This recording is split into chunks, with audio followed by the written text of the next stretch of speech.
Hello, ladies and gentlemen. Welcome to the Weplay Invitational round of 16.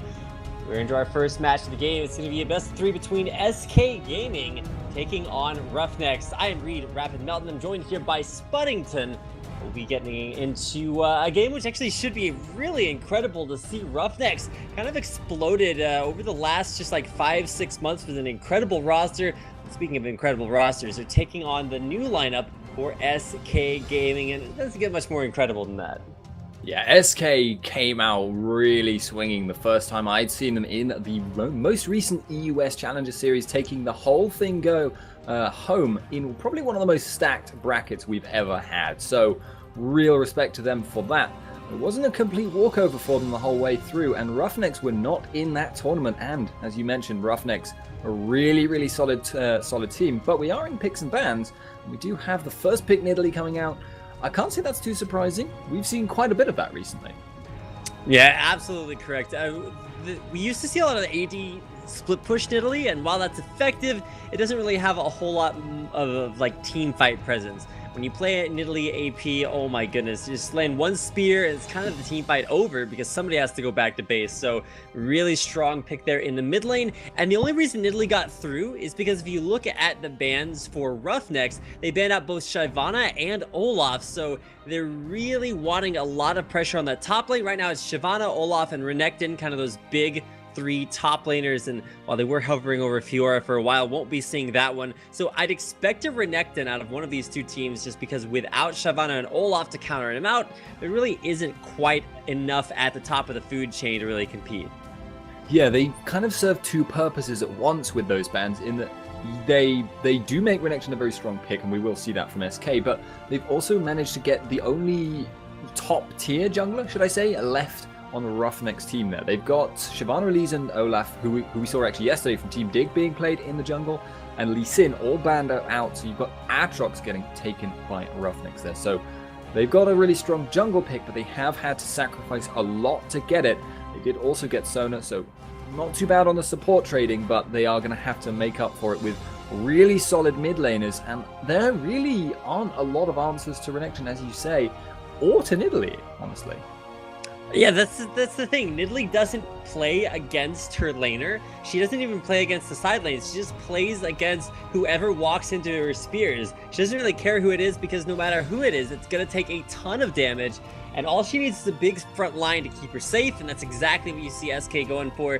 Candy Panda will lock in the Renekton, and Hipster JCs will go ahead and take down that Jarvan the 4th. And we don't actually see all that much Aatrox jungle in North America, which in case you guys couldn't tell, is where I am from. So it's interesting to see it brought out as a first pick. So very hard to engage, and really should be something that we see kind of define the lineup there for RoughNeX as they get into their second couple of picks.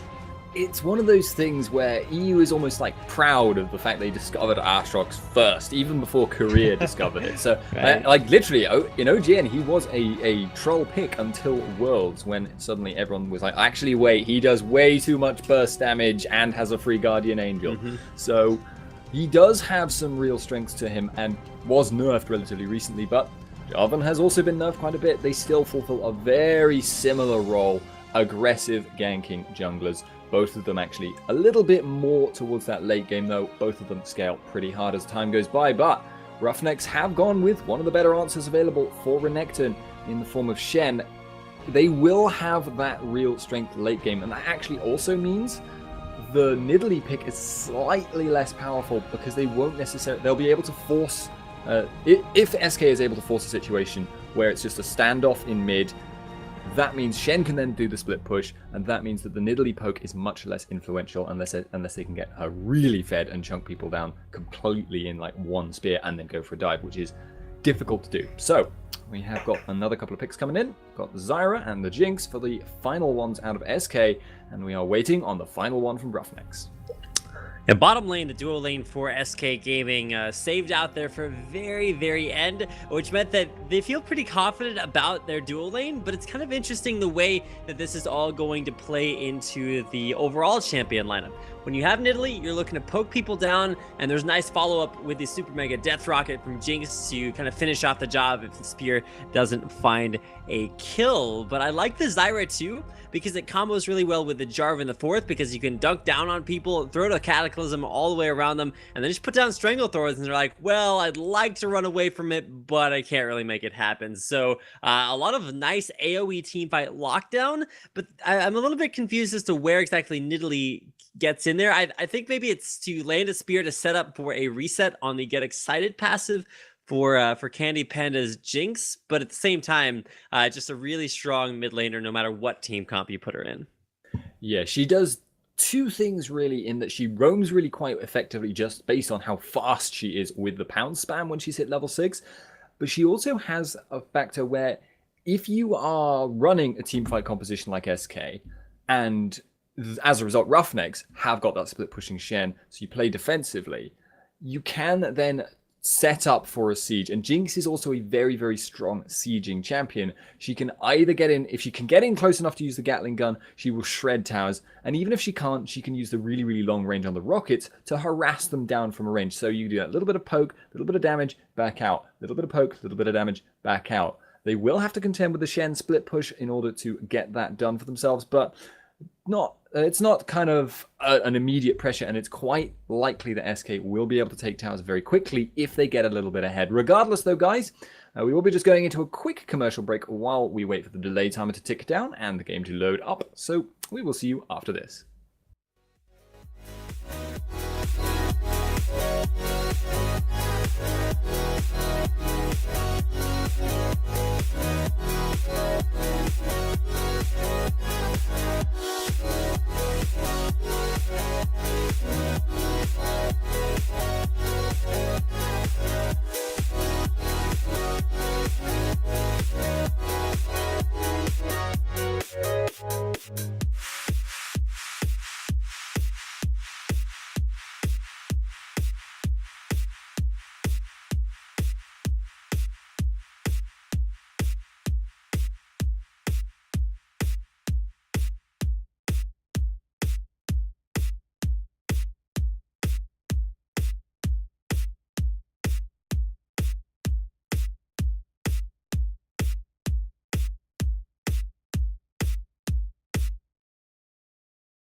Hello, ladies and gentlemen. We are underway right now with RoughNeX versus SK. I've just kind of rushing a little bit there because I thought something might kick off. Doesn't actually look like it will. I'm Spoddington, joined by Rapid, and this is game 1 of a best of 3 series. And we are here in the round of 16 of the Weplay Invitational, and to be honest, checking out SK, I was a little bit skeptical about their new lineup after a team that's had so much success and then some kind of ups and downs in their career. It's nice to see them come together with what is their official lineup right now, and to be honest, it's looking extremely strong. I love the choice of Freddy122. I mean, Kevin left some big shoes to fill, and Freddy's been doing a great job of filling those, and it's going to be Renekton versus Mikey R's Shen if we do see the 1v1 matchup, which it does look like we should have coming from both teams. Double deep wards placed by both teams on the red side of the jungle, so they're looking to get down at least some idea of where the junglers are either starting or where they aren't starting, which kind of tells you the same information just to set up for that early level 1. It does look like solo lanes at the top and mid and duos down bottom. No lane swaps just yet. Yeah, and that's, I think, because there isn't really much advantage to be gained by either team. All of the solo lanes are fairly evenly matched. Gragas versus Nidalee, not a lot going to happen there. Maybe Gragas will get a little pushing advantage, but nothing too serious. Shen versus Renekton, little advantage to Renekton. It's mostly a deadlock. And in the bot lane, Jinx versus Caitlyn, also very strong early AD carries. So not expecting much to happen means there's not really that much incentive to swap around your lane. Especially considering you can't even take a pushing advantage because both of the bot lanes push similarly as well. So fairly similar, and we can expect probably to see a relatively defensive laning phase. There is always potential for kills just on the back of the junglers, but Nidalee lane, you don't really want to gank. Renekton, he can set up ganks, but he's going to be pushing. We'll see, but I wouldn't expect much. Yeah, now, something definitely to keep an eye on is going to be not only the first ganks, which probably will go down top lane, because snowballing Shen ahead of Renekton is just so bad for Renekton, because he lives on capitalizing on his early game strength, and if you take that away from him, well, it really hampers his mid game especially. The other thing to check out is the level 6 on the mid laners. For Gragas, it gives him a lot of kill potential on a Nidalee, but for Nidalee, level 6 means that she stays a lot safer as she is able to pounce away from things, as well as giving her a lot more roaming and mobility. And we'll definitely have to keep an eye out, and the teams will have to as well, because when you let Nidalee just roam everywhere, she gets tons of map vision with her bushwhacks, as well as a lot of poke damage, which you really don't want to have coming out. Surprise spears on your side lanes. So for right now, we haven't quite hit level 6 just yet. Level 3 across the board, but you could say Freddy's actually doing a really good job pushing Mikey R into turret. In the mid lane, things split relatively evenly, but bottom is where I'm going to pay a little bit more attention to, as I don't know, I feel like if you let Candy Panda get the slightest little bit of an advantage, he and Nip have been a dominant bottom lane for so long that they just know how to push that home so well. Yeah, they really have the experience advantage over just about any bot lane you would care to mention. They are really skilled players, and you can actually see them taking just a little bit of an edge at the moment with getting that pushing done. But again, not a lot of kill potential unless they can land a really good route on Sona, and that's generally a defensive kind of reflexive thing, not going to be getting aggressive, but they do get very close to it there. I would like to mention, though, both of the jugglers are clearly sharing the same opinion as me, because I don't think I've seen either of them even try to gank. They're just rushing for 6.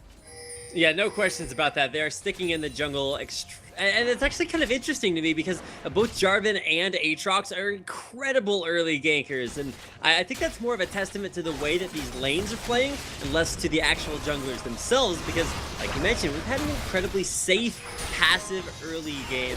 Bottom lane has been a lot of trades back and forth, but enough consumables to kind of mitigate that damage. Nif, though, out of health potions and down to half hit points. In the mid lane, though, Spears land and the gank from Svenskeren, taking down Tyrannus below half hit points.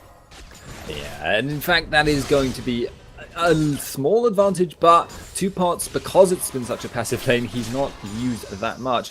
That will give Jezz that chance, though, to push to his enemy's tower, potentially hitting 6 relatively soon. He might be able to make something of it, but he's actually a little bit extended. He does not have level 6 yet to get away from Muath, who is there, but doubt it's going to happen. Whew, man, every time those spears land, you can really just see somebody's health bar go very low. Most of the time it's Tyradus, but he is able to sustain up in that lane. Something else to notice is that 4 out of 5 members of RoughNeX can have some way of dashing over Svenskrin's Cataclysm. So it's not really going to have the same lockdown effect that it would against a less mobile team.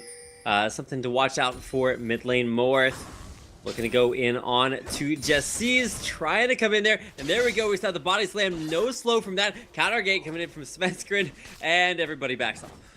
Good read by Moath there. It was tempting. You could see he was contemplating going for the Dark Flight, but he just felt Jez's was playing a little too aggressively, so he thought, this might be a base, but I'm not going to go for this, and I'm just going to go back to farming Le Jungles, and he is now level 5. Jarvan also level 5, but both of them approaching level 6, and indeed, with just these 3 creeps, I think Moath probably would hit 6 in the Wraith camp for Jarvan. Now they maybe have the chance to start making ganks happen. I'm wrong about Svenskeren, he's still level 5, but once they have hit that level 6, they do get that extra spike of lockdown potential. I think you'll expect to see Jarvan going for the bot lane. Sona is always the easiest target. She is squishy, she does lack an escape, got flash, but now Jarvan has that capacity for double gap closing, essentially. Yeah, and it is the gap closing from Jarvan that really makes that big difference, and is why he's so dominant of an early jungler. Is now level 6 in the mid lane. See damage starting to come out. JC's, it's traded right back on us. Tyradus comes back with a ton more mana regen in that Chalice of Harmony, as well as a lot of damage from his kits, and AP per level runes as well, which you don't necessarily see all the time. Now going over, picking up a blue buff for himself. No blue onto Jesse's just yet. It will be a little bit longer until that does respawn. It should expect to see Svenskrin take that one away. Wade pushing into Tyradus' turret, so he's gonna have to spend some time in that lane pushing it down.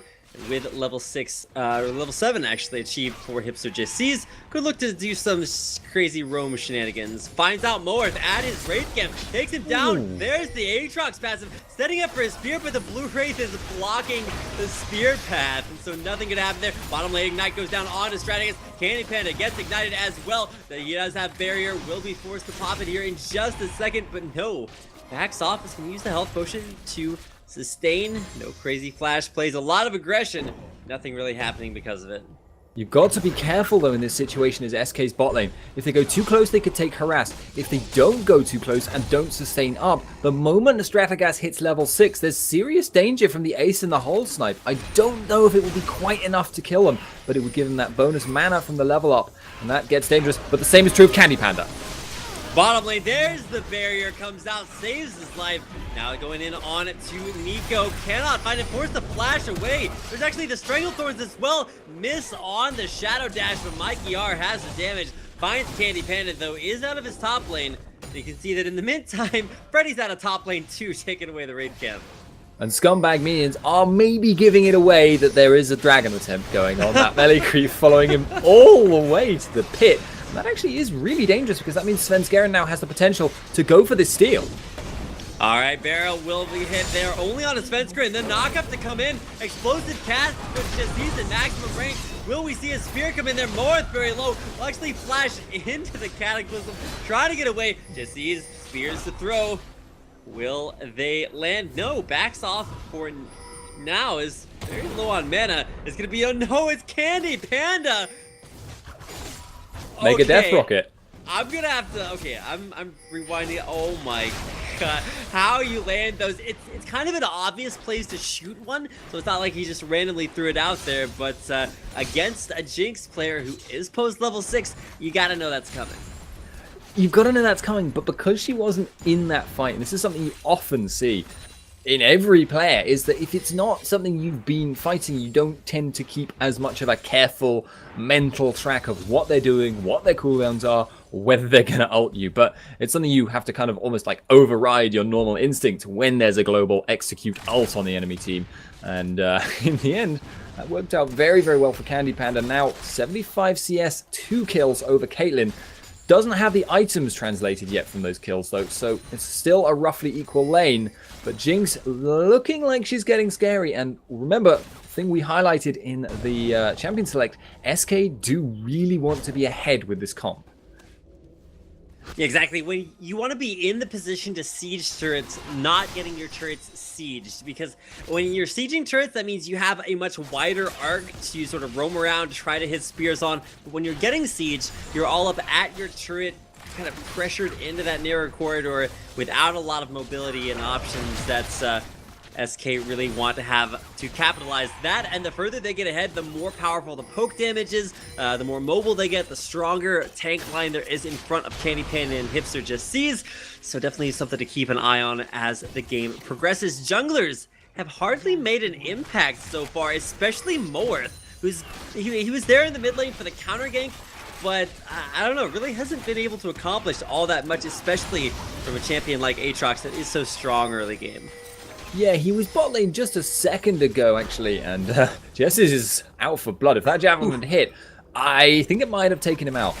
So he was actually bot just a second ago, but wasn't able to get close. Jinx, Flame Chomper's just a little bit too good. However, Jarvan is, well, or was waiting in the wings, but seems to have thought better of the plan and just going back to farming the jungle.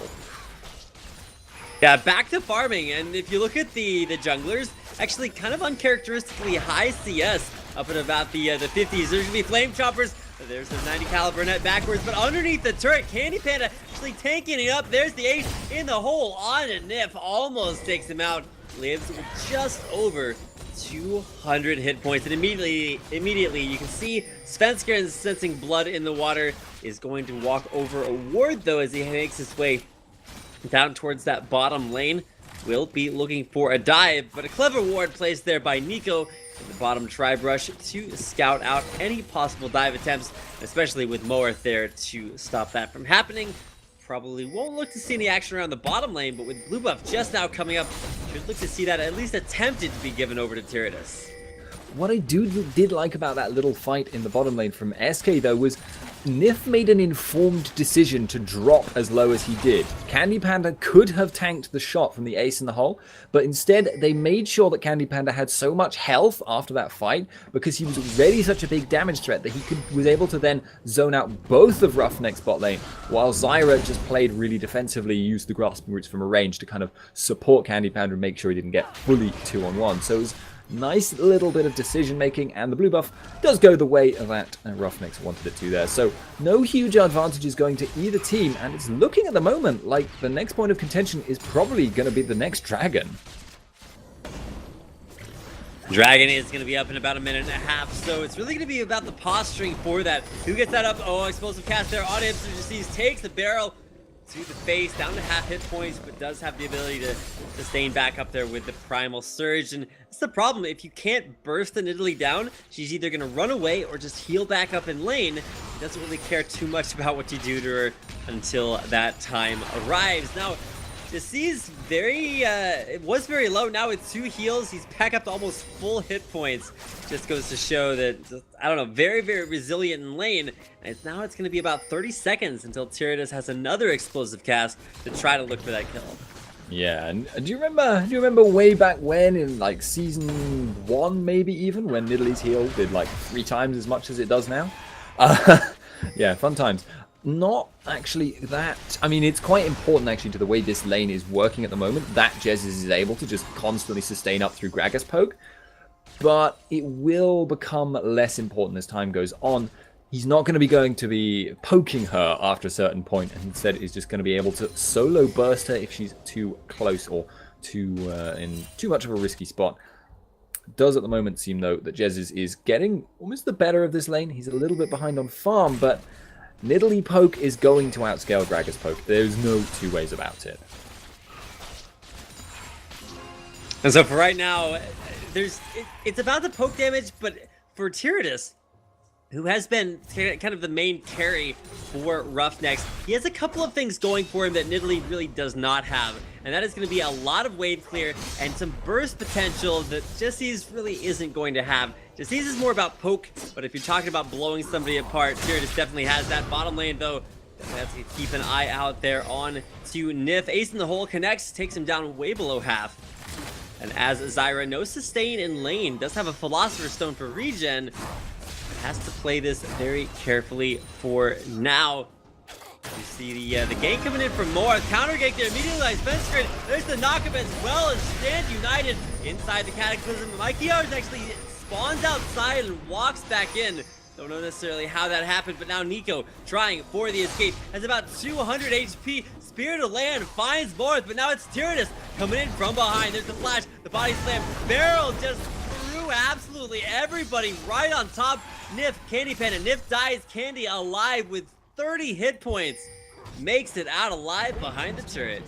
However, all that time, Shen did use that teleport, did arrive at the fight. The RoughNeX have to make something from this or they will not be getting the advantage overall. Objective-based gameplay, ladies and gentlemen. RoughNeX still shoving out that top and playing the spear-dodging minigame right now, because if anyone took one, they would then be within takedown range from Nidalee Cougar form. But looks like that's not going to happen, and it does seem like roughly equal gold.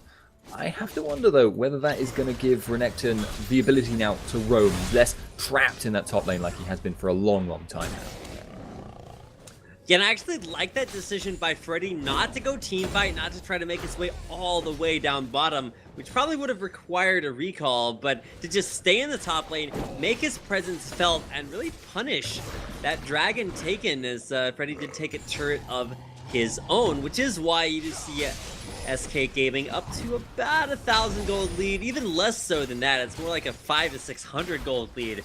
Game's still very, very even across the board. Worth noting, though, that gold difference actually is 600 gold of it. Actually, zapping the bottom lane on Stratagas. Yeah, and Stratagas will not be able to run straight into Flame Chompers. It's locked up just a little bit. Nico in there. The Super Mega Death Rocket comes out and is apparently not super or possibly even not mega enough to take it down Stratagas, so it makes it back to base just under 100 hit points. Pro strategies. Flash away from your target when you use Super Mega Death Rocket so that it gets more damage over the distance.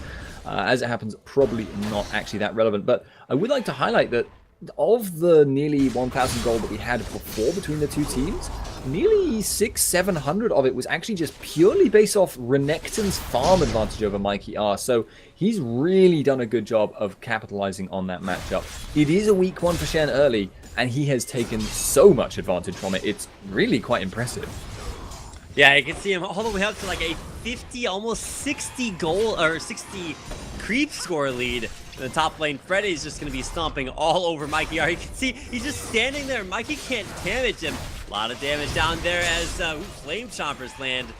Almost the zap to land as well on to Morth. Morth will get jumped on. Will jump right back out of there. There's the explosive cast. Dunks down on a Tyrannus. Very, very low. Will be forced the body slam away. Gets knocked up. Taken down. Can't even escape there. Had the burst to start the fight. Could not finish things off. As Tyrannus will fall for RoughNeX. The push continues from SK. Looking to take away a blue buff. Grab that away. Take it on to Jessias. Yeah, they're starting to get that little bit of an edge that we really will, they will probably want to capitalize off of, because as we've mentioned before, they have a really strong sieging team. If they are ahead like this, and you can see Stratagas can't really deal with Jinx, and in fact, they may go under the tower for this. And there's actually Crescendo in the bottom lane, right on a Nif. Can't get up the turret, will make it out alive, but just continual auto attacks with that switcheroo passive, giving so much bonus attack damage, or attack speed.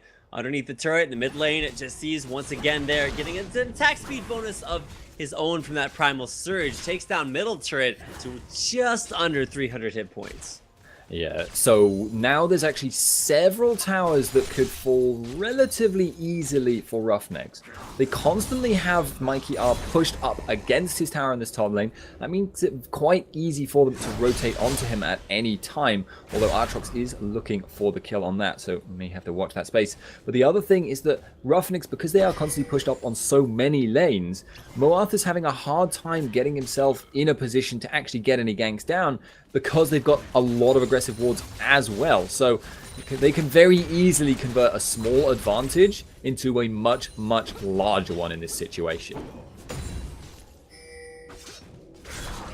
And the advantage for SK is just going to keep stacking up. You're actually going to look for the OP Zyra gank coming in the middle lane, forcing the flash. There's the body slam backwards from Tyradus. No spear to follow that up. Super Mega Death Rocket, and it's actually Svenskred with a Dragon Strike to close out the kill. And now Candy Panda doesn't even mind there, but we got to look top lane as a dive through the turret by Freddy122, able to take down Mikey R. Kills across the map, everything going the way of SK. Morth takes it to top lane, can't even fight Freddy right now. Just continues to walk back up, tries to clear the minions off the wave, but that's 2 turrets in the mid lane taken down for SK.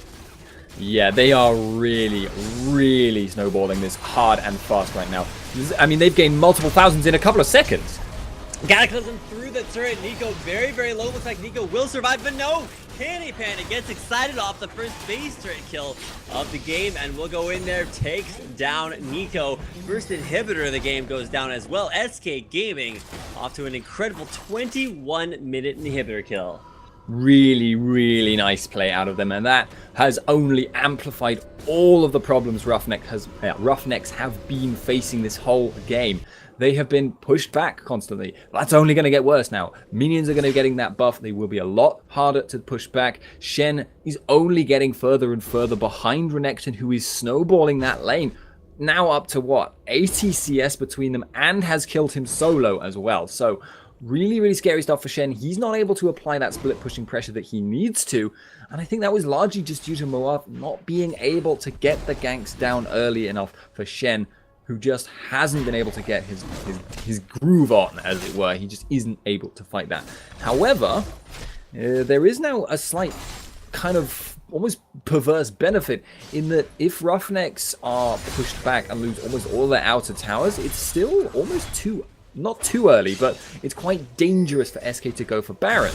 So they don't actually have a lot of tools to force RoughNeX out of their base. However, their siege is so strong, they may not need to. This is actually, I've seen a few cheesy compositions where you like put 5 champions in one lane and try to take a super early inhibitor. There's actually a little bit of a problem with that, because when you take down an inhibitor, you actually lose a lot of gold because your minions kill your opponent's minions way too quickly for you to go get in there and get the kill. That taunt underneath turret, Mikey R takes a little bit of damage but dishes it back up onto Freddy, but Freddy's just a monster right now. 250 CS, well above the 10 CS per minute mark. Freddy is just crushing through this lane, better than Free Farm up there in the top lane, and definitely has the items to show it. I have a worrying feeling my connection may be faltering. Roboting. That is uncertain. I believe I'm okay. We'll get some confirmation there. The dive in onto Freddy was not really aimed at killing him. It was more aimed at just keeping the minions off the turret. Kill down in the bottom lane, though, on to Tyradus, and or in the mid lane, rather. He will go down. Hipster just sees, continues to push in there, looking for a siege there. Svenskred going over the wall. Double dump there on Nico. Forced the flash out from Strategus. Trying to get out of the team fight. Is completely zoned. Spear will not land on it to Nico. Taunt through the turret. Svenskred takes a little bit of damage, but just sees through the turret. Taking out Nico. He's gonna go down. Candy Panda in the mid lane will grab, or in the bottom lane will take that one down. More damage to come off onto Mikey R. Ooh, a little bit of an overextension there by Svenskred. Won't quite find a kill. Morth actually escapes with his passive unpopped. But still a lot of damage to come in from SK onto the bottom turret with so much attack speed from Candy Panda. Just blows the turret apart. Yeah, he just absolutely shreds buildings with this current build, but it looks like Moath wants him. Morth going in there, takes his zap to the face, will have his passive pop there. Candy Panda not in too much trouble. There's just C's there as well. A double kill for the AP in Italy, and now it will be the second inhibitor of the game, falling for SK. And we have now reached the point where SK have just completely dominated this game. They're going to kill Nico. I don't think that really matters at this stage, because even if RoughNeX don't die, they are still getting pushed back. They're still losing buildings like lightning, and that is really unfortunate for them. Strategas gets more than half health taken off by one spear. And there will be the spear to land. I don't even have to. You just kind of hold your breath, Spuddington, and wait for somebody's portrait to start flashing. Even though there's regeneration on the fountain, it's just almost not enough. Nexus getting damaged. Super Mega Death Rocket finds Strategas, won't be able to take him down. The damage to the Nexus will, and 11 to 5, 10 to 0. A perfect turret game for SK Gaming as they take the win in game number 1 over RoughNeX. Yeah, that was the strategy they wanted to run. They picked themselves into a really good situation where Moath kind of needed to snowball at least one lane if they wanted to get some kind of advantage. But the SK lanes were so defensive and so difficult to gank, he just wasn't able to do it. As a result, they got the snowball going, and with just a couple of extra kills on the side, they were able to just start taking tower, taking tower, taking tower, and everyone that came to stop them taking towers usually ended up dead. So very, very nice play from SK. And RoughNeX may need to just completely rework their strategy for that game, allowing the Nidalee through, allowing the Renekton pick as well from SK. Maybe not worth it for them. Regardless, we will be finding out in the second game of the best of 3 series, which will be coming up fairly shortly. We've just got to get the players in the lobby, which shouldn't take too long. In the meantime, if you want to follow me on Twitter, you can do so at @Spuddington. And if you want to follow Rapid, you can follow at Rapid Casting, I believe. So, regardless though, going into a break.